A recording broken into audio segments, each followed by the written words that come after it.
used or repossessed car, Automart na yan. So since 2005, naglalaban-laban ang Mitsubishi Montero Sport at Fortuner. And both were redesigned at about the same time. So these are the current generations of these two SUVs. When this first came out, it was groundbreaking talaga. And all I can say is even now, 6 years later, it still looks modern. Hindi siya yung pinakabagong looking. Siyempre, the facelift models look better. But this one doesn't look out of place in the roads of Manila. Unlike the Fortuner, nung unang labas nito, ang daming comments. Not the front. Not the front. It was the rear. It was the rear. Very striking, very dynamic yung harap. And speaking of dynamic, ang tawag dito is the dynamic shield grille. So since we have the facelift model here, ang iba is the grille, the headlights, and the fog light arrangement. What are your first impressions dito sa I interior? love the steering wheel. Tapos I love these your paddle shifters. They feel very substantial. These paddle shifters are made out of bags. Ano? Bakal siya. Oh, hindi yung plastic lang. Okay, space. Mas maluwag dito sa harap. You can move around more. Yes, mababa din yung mga yung sa shifter mo, cup holder mo, etc. So, space pa lang, kung space yung hanap nyo, you'll have to go for this model talaga. Materials, okay, hard plastic, and okay, hindi nag-effort si Toyota unlike si Mitsubishi. Na, pero may mga soft plastic. touch to. Yan, soft touch yan, soft touch nung sa gitna, and soft touch rin to. Ito, naka 2.4 liter MyVec turbo diesel engine. So, may variable valve timing siya, parang VTEC ng Honda. So, power is 181 and torque is 430 Newton meters. For the V models, itong 2GD na 2.4 liter turbo diesel engine mated to a 6-speed automatic transmission. Ang power figures nito is at 150 horsepower and 400 Newton meters of torque. So torque-wise, relatively similar, pero I'm down on the horsepower.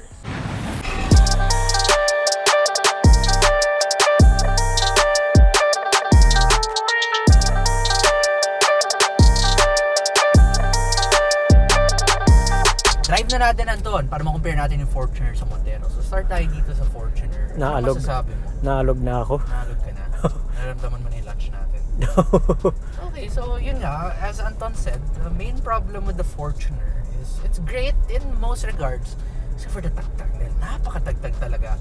You really do know na ang suspension nito is tuned for a more, durable.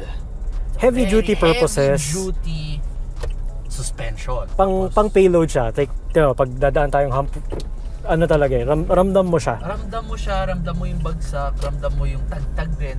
It's both firm and matagtag, unfortunately. And ito, nasa patag na tayo. Nararamdaman ko pa rin na gumagalaw yung suspension. Choppy siya, di ba? Mas choppy yung suspension niya. Ang gusto ko naman dito, in the class, in the entire class nito mga 7-seater diesel PPV SUV, yung steering niya. Kasi this uses a very, very basic hydraulic power steering system which is used simula dati pa. Which means na hindi siya very overly assisted feeling. Ramdam ko yung mga gulong kahit papaano. It's not great. It's not sports car feel, of course. Pero among its class, it's really the best steering feel na. May kabigatan nga lang. Okay, nung nadaan tayo doon sa medyo lubak, may mga rattle kahit papaano because of those third row seats na nakasampa doon sa yung walls. Yung strap kasi na-adjust So minsan pag hindi ganun ka-tight, nagra-rattle siya. Next, itong sound naman ng engine. Rinig siya, di ba? Oh. Definitely heard. Pero it's not bad. Again, it's not bad. But Power, it's not the quietest din. It's not the quietest. Oo. Power, subukan natin. Sakto nang. Pwede na. I mean, 150 horsepower siya. And 400 Newton. So, nung time na nilabas siya, and total, tong engine na to, relevant pa rin naman. Same lang naman. Same engine. So, from what I feel, ano naman siya, it's there, but mas ingay yung ginagawa niya kaysa hatak. But otherwise, pwede na. That's the thing about this engine, pwede na. Lalo na yung hindi mo naman kailangan ng 4-wheel drive. Hindi ka kailangan kargahin yung bigat ng 4-wheel drive system. Ang gusto ko dito kasi despite yung transmission yung 6-speed pa, hindi siya super responsive unless lagay ko sa power mode. Pero ang maganda dito, medyo low down in the RPM range even before you hit 2,000 RPM. May hatak na siya. Yung ibang kotse kasi may MyVec and all that. Like, makikita natin most probably mamaya sa Montero. Medyo nasa high end yung power. Ito, slightly around 2,000 or slightly below 2,000 RPM. May hatak na agad. Pero, kamusta naman when overtaking, so syempre, piga ka, Kamusta naman pag dulo? Yan, pag naka-power mode ako, yan, bigayin natin. Wala na. Nang power sa top end. Hingal na. Yun lang. So yun ang difference talaga ng mga ito. Next off, visibility. I like the visibility of this. Okay. I see a lot. So, nakamontero ko ng isang linggo. Oh. And yung mas kita ko sa harap. Mas kita ko sa harap. Mas mababa yung hood, tsaka mas malaki yung rear windshield niya. Pati yung mga bintana, dyan mas malaki. Yung side mirror nga, mas kita lahat. Oo. Ito, yung kung naririnig nyo to ngayon, yun, ano mo talaga, ramdam mo talaga, rinig mo talaga. And kahit brand new na Fortuner, ganyan din yung tunog eh. Naalala ko pa 6 years ago nung brand new to, ako kumuha nito sa kasa eh. And ganun na yun. Kung lahat man ang maririnig mo dito sa pang-ilalim, ganun na talaga yung tunog nito eh. So, hindi natin masasabing dahil luma lang, kaya mas maalog yung tunog. Hindi, meron na talaga dati pa. Saka yan, no? Ayan. Pero, nag-pumps ka, naka-angle. Oo. Gumagalaw talaga yung body. Pero, diretso siya kagad. Oo. Yes. And the Diretso weight of siya the car kagad. really does help. Oo. So, nako-control in a way. Whereas, when I had the Montero, talagang nagsisway siya. Makikita nyo yun mamaya. Mas gumagalaw-galaw kami sa loob nun. Speaking of sway though, malapit na tayo sa isang corner. Demo lang natin yung kinukurba mo tong kotse ng medyo mabilis. Eh, di siya masyadong nakakatuwa. Kaya na natin ngayon. Okay, kita nyo, lahat kami gumaganon talaga. Yung body linya, it's very pronounced. Ramdam na ramdam. Okay, so pag i-compare natin sa Montero Sport yan mamaya, we'll see which sways more. Pero economy naman, kamusta? Economy, in the city, I'm averaging anywhere between 7.4 to 7.7, 7.8. Pero pagdating sa highway, I can actually do almost 16. Mga 15. Ano naman, medyo respectable, expected sa class, pero again, the newer competition, mas matipid. Mas matipid ng konti. Oo. 1 kilometer per liter. And kung i-multiply mo yun, let's say 200 kilometers. Nagbagyo ka, 250 or 200. So yung 1 kilometer na yun, i-multiply mo ng 200 kilometers extra pa yun. Oo nga. Kung isipin mo Oo nga. And speaking of fuel tank neto is actually bigger than the Montero Sport. 80 liters to, si Montero Sport 68 lang. Okay. Laking bagay yun. Oh. So, ito.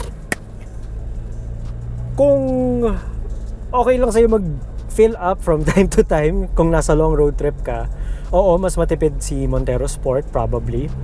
But, kung range ang usapan, mas malayo mararating mo sa Fortuner. Kung pareho yung fuel economy na gagawin nila.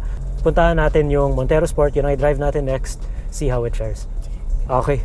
Okay, Anton. So ngayon, nandito naman tayo sa Mitsubishi Montero Sport Black Edition. Okay. Tell me about the driving of it compared to the Fortuner. Okay, ilang yarda pa lang, mas okay na yung Mas ride okay kagad. na. Yung ride amazing. I mean, may ano pa rin, may fidget. tagtag pa rin. May tagtag, Oo. may fidget na ganyan. It's still choppy, diba? Oo. But it's not as bad, unfortunately.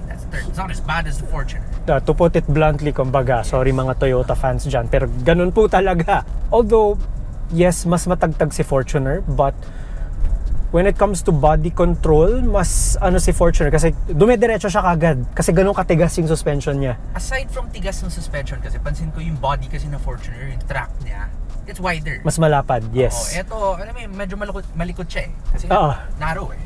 Tapos, yung long travel suspension mo, yung lambot niya, mas nagsisway siyang ganun. Yun yung napansin ko dito. Oo. So, mas forgiving in a way yung dampers, but that doesn't translate to handling. Yeah. Kung okay lang sa'yo matagtag, sige yung Fortuner. Kung gusto mong diretso ka agad. Kung okay lang may konting alon sa'yo, ito Montero. Pero kung yung as a passenger, dito ako sa passenger seat, pansin ko mas tahimik yung Montero. It's a lot, okay, not a lot, but it's okay, it's significantly quieter than the Fortuner. Yes. Yun din yung napansin ko. Tsaka, hawak ko yung manibela, hindi ko nararamdaman yung vibrations. Which is interesting kasi, nag-try ako ng Strada dati, yun, ramdam ko yung vibrations. Dito sa Montero, hindi.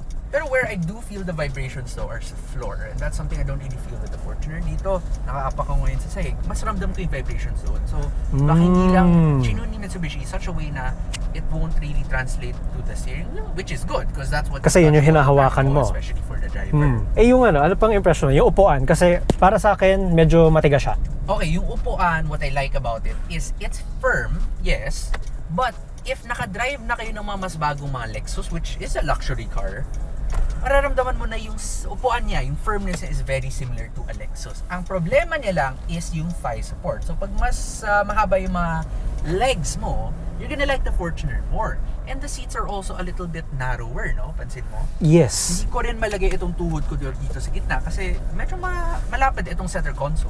At kung mas malapad pa ako, sigurado babangga dito yung legs ko. Tama. So pag gusto mo ng mas maluwag and a more comfortable driving experience in terms of yung space mo makagalaw-galaw dito sa front seats, doon ka sa Fortuner. Pero kung ride in general ang usapan, Montero tayo. Oo. Now, the steering naman, it's a bit lighter actually sa Fortuner. Doon ako nagulat kasi yun nga, maybe because medyo kulang sa sound deadening si Fortuner. So I was expecting it to be lighter. Pero ito, mas maganang konti. There's heft, may bigat, but it's lighter than the Fortuner. Way lighter. Actually, Way I was lighter. able to drive a Montero rin dati. Mm. Yeah, I like the steering feel of it. It's still sort of connected kinda to the road. At least hindi pa siya dun sa electric power steering system level. Mm. Pero it's not heavy enough na may inis ka. Like sa Fortuner, napakabigat talaga ng steering. Ito, very livable. Lalo na kung madalas ka na sa city, hindi mabilis takbo mo, mas marami kang steering inputs, mas maganda dito sa Montero. Yes. Oo. Parang kinakawawa naman natin si Fortuner. Again. Pero be objective about it. The Fortuner has its good sides rin. So imagine mo na lang, for example, doon nga sinasabi natin sa tagtag. Well, the trade-off for that is theoretically, mas matibay, mas heavy duty yung suspension system sa Fortuner. So, yun nga. Give or take lang naman yan.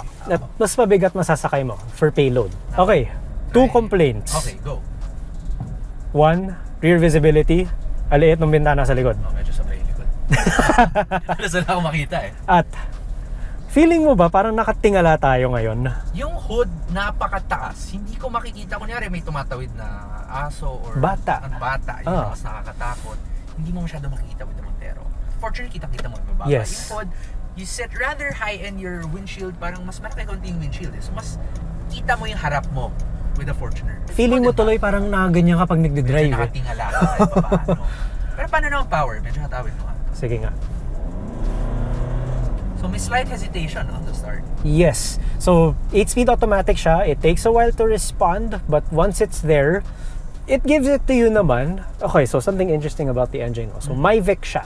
So may variable valve timing siya. So parang Honda VTEC. Okay. Oo. So that also means medyo kailangan mo siya i-rev. So hindi siya katulad ng conventional diesels na yung torque mo nasa low down. Ito medyo sa taas. So prepare mo pa yung makina. yes. Pero the acceleration wise, the way I feel it as a passenger, it's actually very similar to the 2.450 something horsepower ng Fortuner. Strangely, despite this having 30 horsepower more. Yun nga eh. So that's interesting from your perspective. Siguro pagdating sa top end, yung mag-aarangkada ka, tapos nagre-rev ka talaga, mas nabubuhay yung makina neto. Whereas si Fortuner, down low, apa ka, may power agad, pero hinihingal sa dulo. Fuel consumption though? Fuel consumption.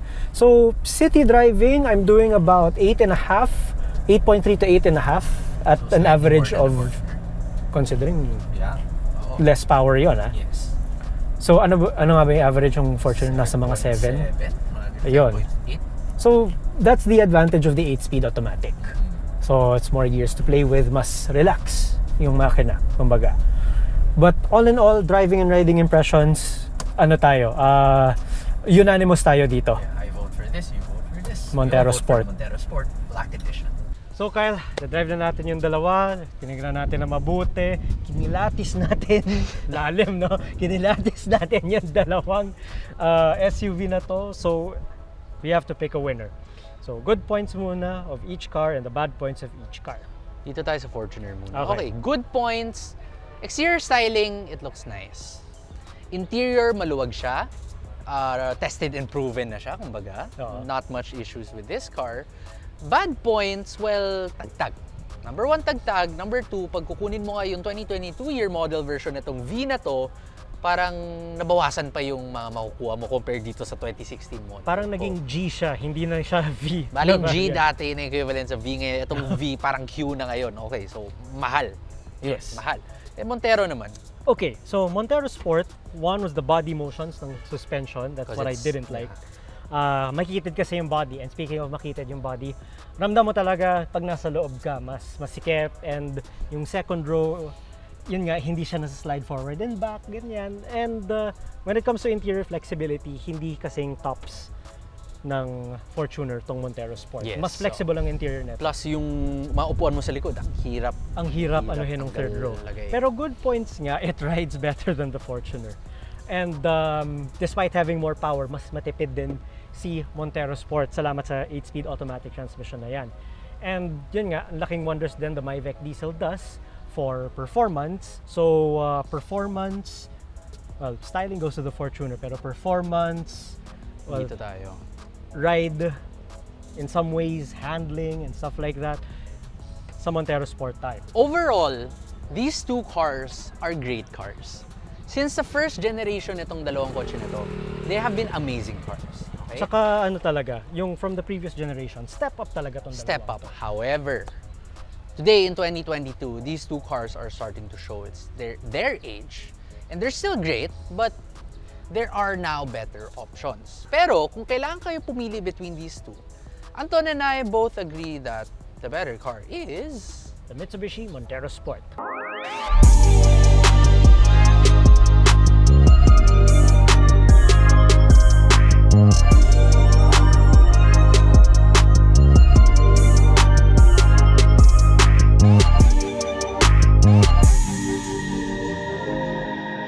Therefore, if naghahanap kayo ng Mitsubishi Montero Sport, punta lang kayo sa local Mitsubishi dealership nyo. Pero kung hanap nyo ay isang used na Mitsubishi Montero Sport, Or used na Toyota Fortuner, isa lang sagot dyan, i-Automart na yan. This has been Kyle Young from Automart.ph. and Anton Andres also from Automart.ph.